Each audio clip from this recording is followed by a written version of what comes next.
How to link bank account to TikTok. So let's get started. So if you want to link bank account to your TikTok, then what you can do is just simply open up your TikTok application.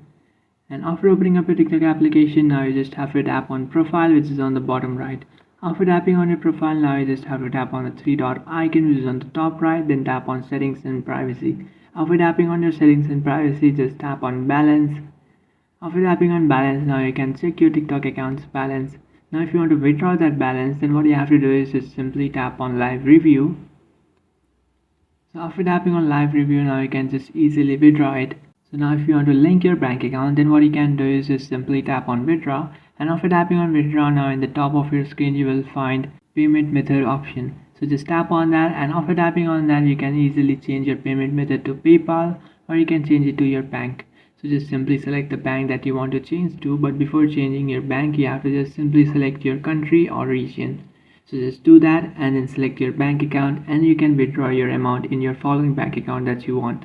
So that's it guys, this is how to link bank account to TikTok. If you find this video helpful, don't forget to like and subscribe to our channel. If you have any doubts, feel free to comment below. Thanks for watching.